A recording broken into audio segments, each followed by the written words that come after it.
Good morning and welcome to On Innovation News. We're delighted to welcome students and the community to our brand new facility on December 11th for the community open house and dedication.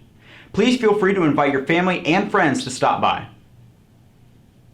Airport High School welcomes a new club for the 2018-2019 school year. This club has been years in the making, and Whitney talked with a few students to hear what they think.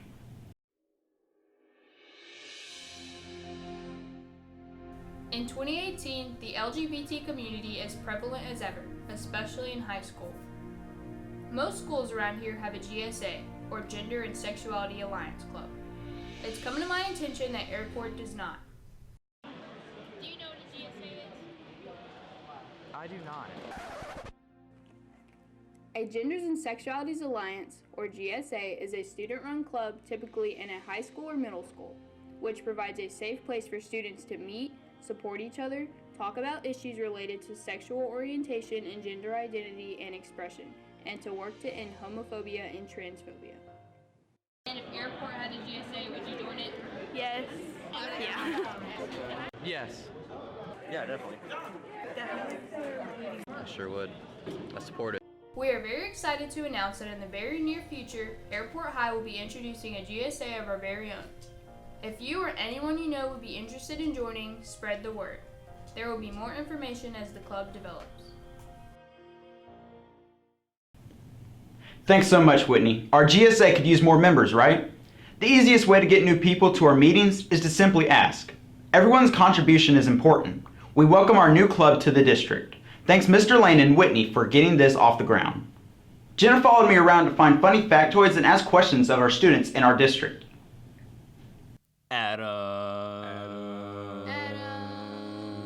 Adam on the block. Do I look good? Of course I look good. Always look good. Alright, my name's Adam, and I'm coming to your block.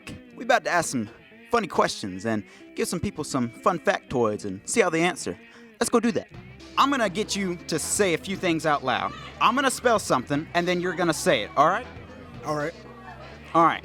MACNUGGETS.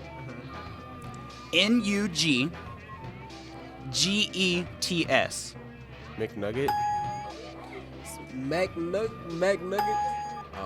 McNuggets. McNugget.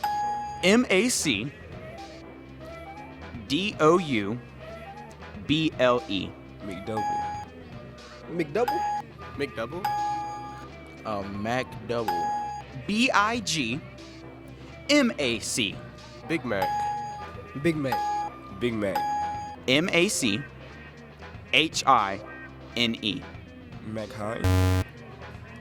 McHiney? McHiney. McHine.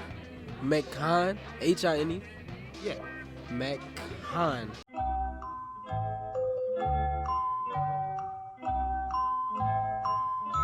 McHine. Oh no. McHine. Yeah. McHine. Spell it. MACHINE. MACHINE. Doesn't that spell machine? Oh!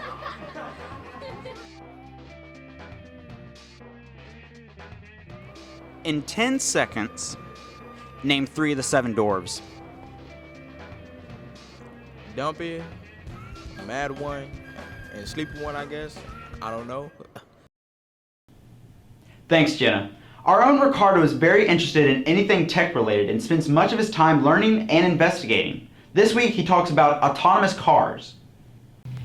Hi, Ricardo from On Innovation here. Everybody uses some form of transport in order to reach different destinations, but would you use self-driving vehicles in the future? Self-driving vehicles use various kinds of technologies to achieve driving, such as GPS sensors, cameras, and other types of sensors located all over a vehicle. As you can see, Adam here needs his vision as well as hearing in order to get a sense of the road. Smell also comes into play in order to identify if there's anything wrong with the vehicle. Adam also needs to have both hands in front of the steering wheel to have maximum stability and control of the vehicle. Many companies have started investing in this new technology. One example of this is Tesla, which developed a semi-autonomous driving technology known as Auto. This uses ultrasonic sensors which can sense 16 feet around the car in every direction and at any speed. A radar that enables detection of cars and other moving objects, and a forward-facing camera located at the top of the windshield helps it detect traffic, road signs, lane markings, and anything else in front of the vehicle. However, Tesla disclosed that the driver is still responsible for and ultimately in control of the car. These companies are pushing autonomous car tests to public roads in hopes of improving self-driving technology, but some are still on the defense about self-driving cars, however. It was revealed by a survey taken in late 2017 that according to the AAA, 73% of survey takers said they would be afraid to ride in a self-driving vehicle. So far, there have been 4 incidents where autonomous cars have caused a fatal car crash, 3 of which took place in the US and the other in China. One such incident happened in Tempe, Arizona on the 18th of March. The report revealed that the driver behind the wheel of an Uber autonomous car, which killed 49-year-old Elaine Herzberg, was watching The Voice via a streaming service in the minutes leading up to the fatal car crash. In this situation, the driver should have been expected to take control over the vehicle. Either way, the idea of having your car drive itself and be responsible for your life sure is scary. However, researchers found that even if an autonomous vehicle is 10% safer than regular drivers, as many as 3,000 lives would be saved a year. Not to mention that autonomous vehicles would be able to take the best decisions. So, what do you think? Do you see yourself using an autonomous car or vehicle in the future? This is Ricardo from Ion Innovation, signing out.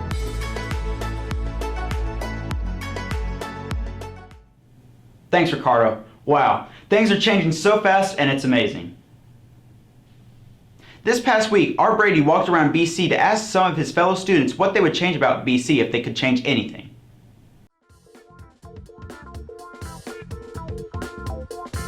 Hello, my name is Brady Derrick with Ion Innovation News, and today we're going to be talking about change. I was asked if I could change anything about my school, what would I change? Most teachers have tutoring sessions before and after school, but if you ride the bus, you might not have access to these sessions. Sometimes the bus could be late getting there in the morning and now you've missed your tutoring session. Or you have to ride the bus home and now you can't go to the one after school. It is important to learn the content in class because a better GPA gets you into a better college. It would be better if the tutoring times were more tailored to a school schedule and not just before and after school because some kids can't get there. Let students plan their tutoring sessions whenever they need time and the teacher has time as well. That way anybody can have access to these tutoring sessions, not just kids that ride the car. If there's something I could change about BC, it would be Bearcat time because we only got 20 minutes of lunch. If I could change one thing about BC, I would put solenoids on the bathroom.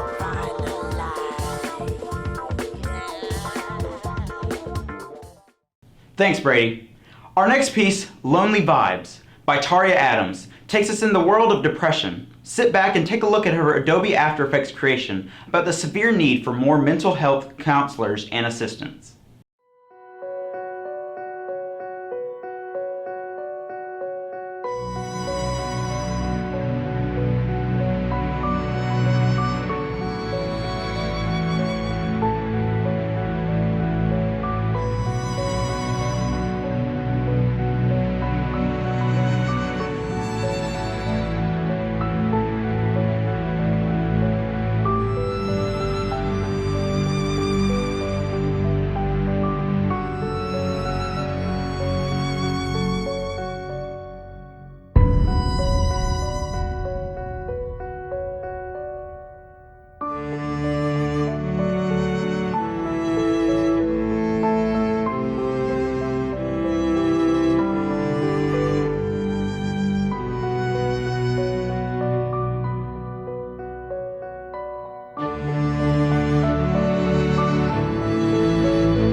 Prevention Lifeline, also servicing the Veterans Crisis Line. Stress or suicidal crisis, or are concerned about someone who might be, we're here to help. Please remain on the line while we route your call to the nearest crisis center.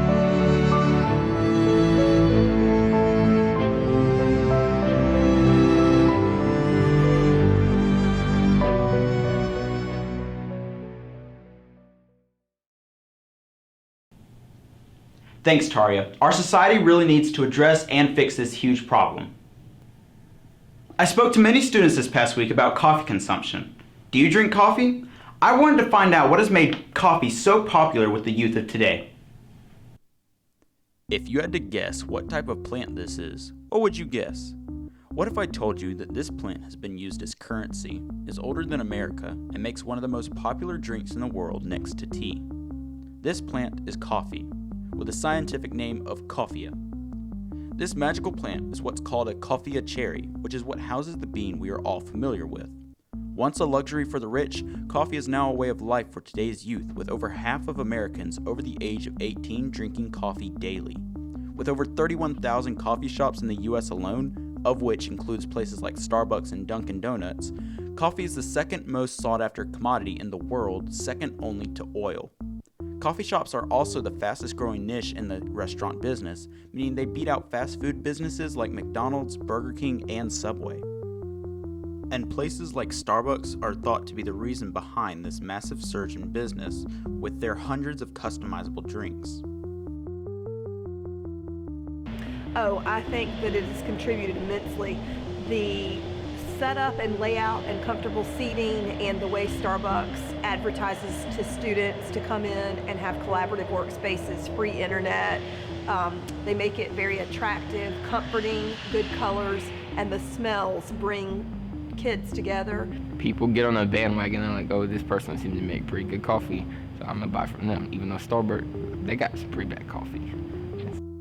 Coffee is also known for its multiple health benefits such as preventing cancer, diabetes, stroke, and can even improve longevity. Many of these potential benefits are associated with caffeine, a naturally occurring stimulant found in coffee beans.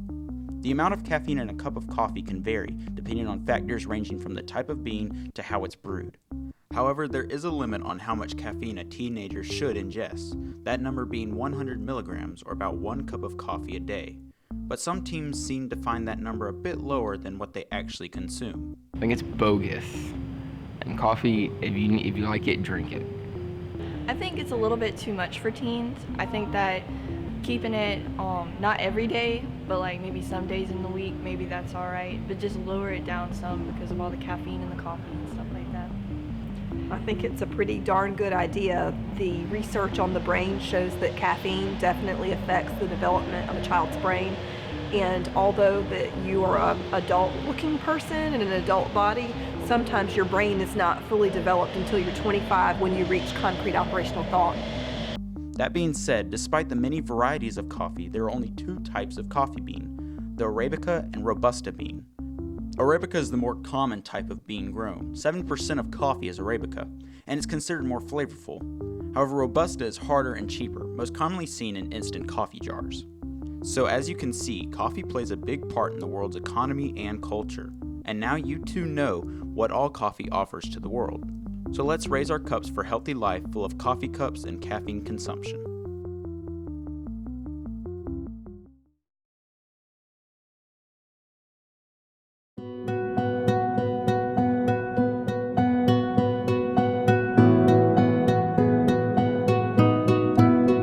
It is such fun creating characters, writing stories, even doing interviews, even though I can't hear most of what the guy says to me.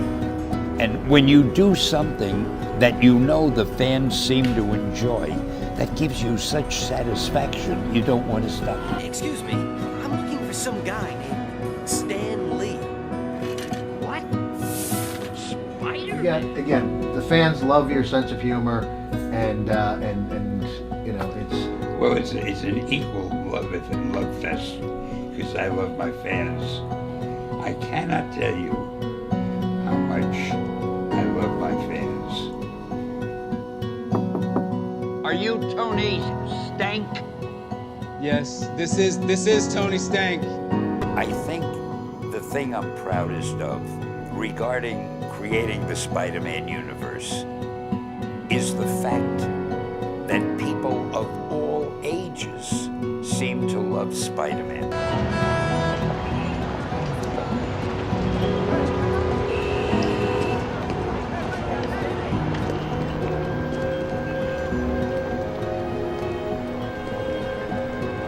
You know, I guess one person can make a difference. Enough said.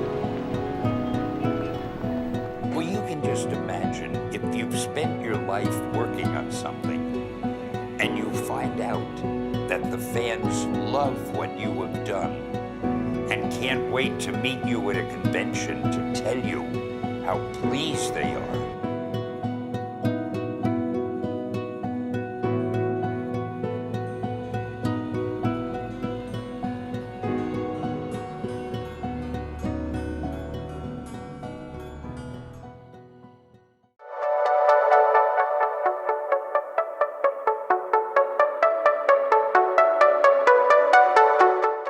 Jenna followed me around to find out been a minute now.